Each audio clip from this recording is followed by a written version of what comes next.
Sometimes you have to come to the realization that you have a project and you are a big procrastinator.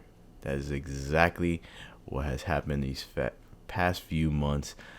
Let me tell you, in order to find out you have a problem, the first thing you have to do is admit that you have the problem. We get projects and we tend to forget about them. And those projects we kind of don't need in our lives, but we kind of do. But when you have them, you kind of lose a little bit of interest. But then you see a video and kind of a certain inspiration, and then you're like, wait a minute, let me do mine. That's exactly what happened to me. Let's do a little bit of catch up. This is last year's footage, of course. We're gonna work on some harness repairs. Taking a look, as you saw in the first clip, I was basically just cleaning off the dirt. These things have been in. This is a 1986. Let's go ahead and clean off that mud and dirt that's been in there.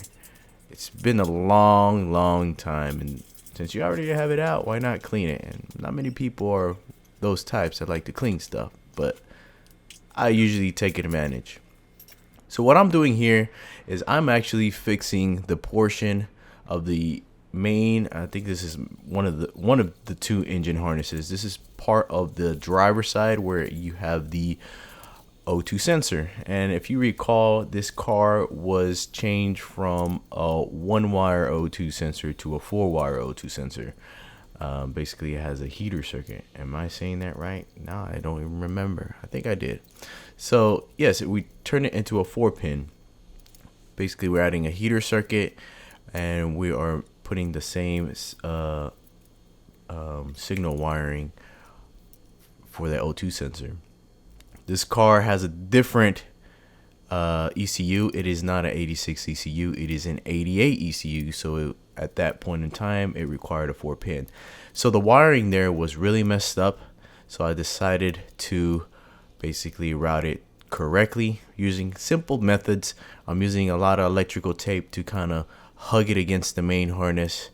And I'm putting my solder points, adding some new wiring, and just making it look really clean. That's mostly part of this build. I want this build to be clean. It's not a show car. It's nothing like of that nature.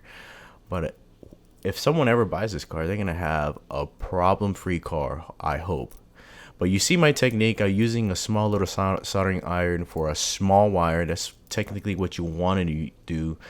I don't know the gauge. It's probably like a 18 gauge or a 16 gauge wire. Very thin. And with a small little iron, soldering iron, that does the perfect work. That's a Weller soldering iron. Basically, you just go to Home Depot and get you one of those. Really easy to use. Rosin core solder, and easy. Look, I have a small little torch for the heat shrink. Don't forget the shrink. Don't forget about that stuff. I know whoever has soldered before knows the problem when you forget the heat shrink. Yeah, the shrink tube. You know what I'm talking about? Yeah, you know when you forget? Yeah, you're going to get those dikes and you got to cut them again. You know what I'm saying? So here in this portion, there's a lot of extra wiring on this portion. This is actually part of the inside, I want to say. Oh, no, this is still the outside. We'll get to the inside later. There's the inside. That's what you're looking at there. That's basically where the radio goes. The last owner did put an aftermarket radio and put these, whatever those butt connectors are. I think those are for electrical housing wire. Yeah. Look at that. That is terrible. It sounds like a cafeteria in the house. What was I doing? What was my wife doing? It sounds like a cafeteria. But hey, that's what I wanted to fix. This is terrible. This is ugly. Look at that. That is terrible work. We're going to definitely clean this up. And we're going to get some, not factory wiring, but the correct wiring for this car. Here I'm just laying it out, cleaning it up. We want to clean these wires up. Here's a little wiring help diagram that I found online. Kind of tells me what color does what. Speakers, 12 volts, dimmers, all that stuff is important. We have to get that stuff, figure it out, top notch, and I have the actual electric wiring diagram. I don't recall exactly where I got this, but I'm pretty sure it was from a forum. Forums out there, they're helpful. Some of them have the worst information, the worst advice. Seasoned technicians, seasoned mechanics are like, they're reading that stuff and they're like, are you kidding me? You're actually gonna follow what this random kid just said? There's actually professional help, I'm not gonna lie, for those legit forums, but I should participate in some of those because I have a lot of knowledge about these cars. But why add another plate? You know what I'm saying? Part of the process is learning this stuff on your own. So here we have an ignition problem. This is part of the, I want to say it was part of the igniter. I want to say, I don't remember, but I went ahead and I fixed that portion with that small little itty bitty wiring that was popping out of that connector.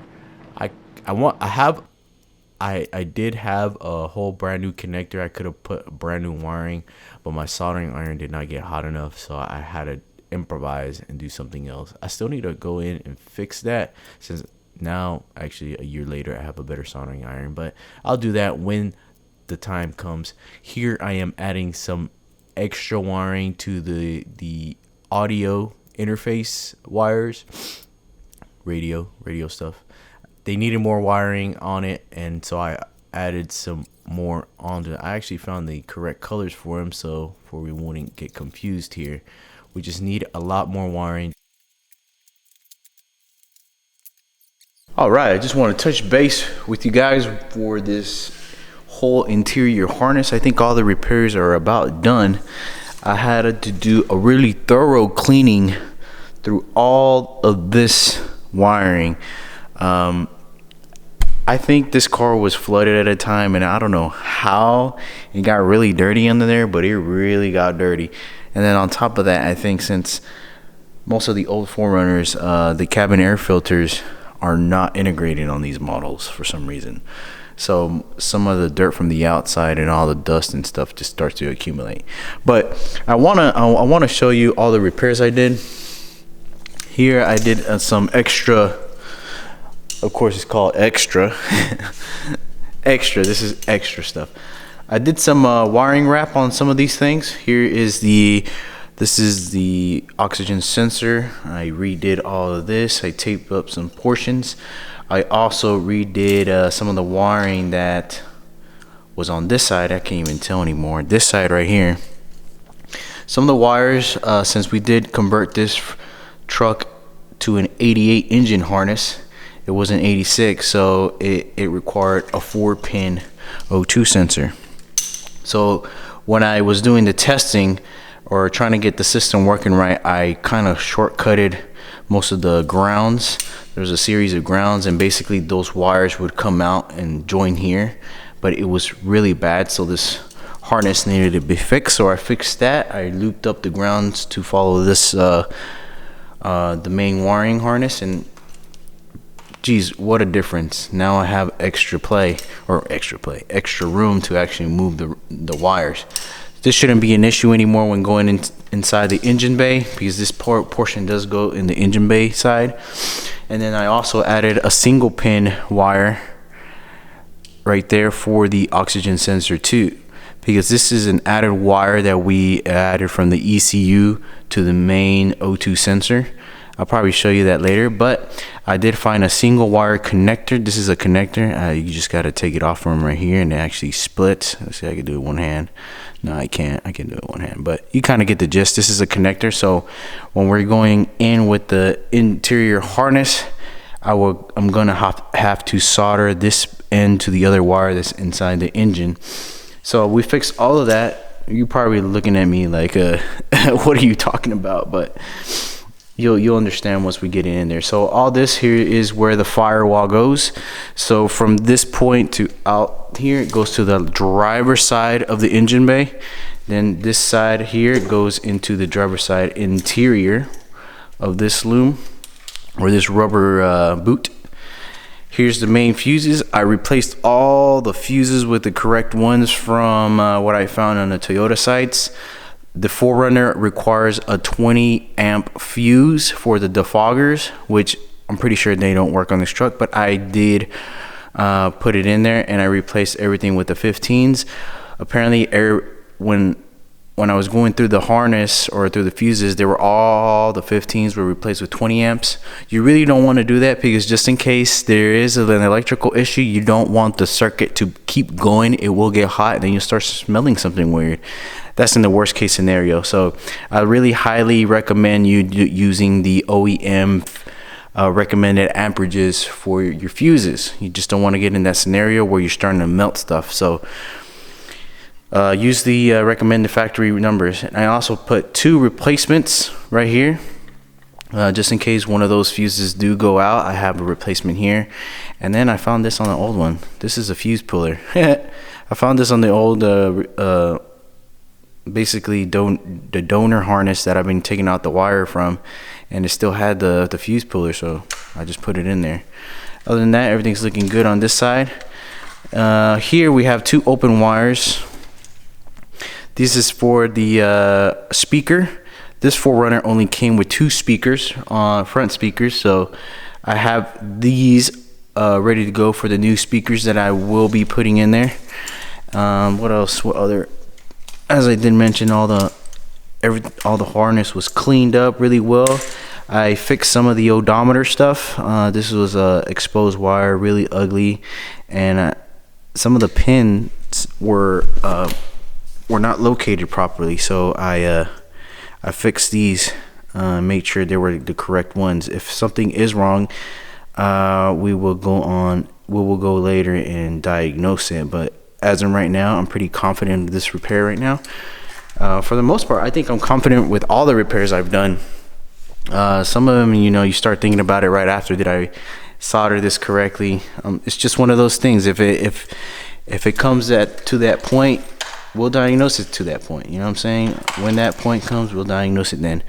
So we got all of this wire cleaned up. It looks really shiny. This is part of for the steering column. I don't know what ECU this is for. Buzzer. This is the buzzer ECU. Let's keep going. Okay, here's where major repairs happen. This is for the radio harness. I don't know if I hope I took a video of it how it looked before, but basically it was really butchered and it looked really confusing. Ordered some replacement connectors from eBay. Here they are. Look brand spanking new. I had to do lots of research on what meant what.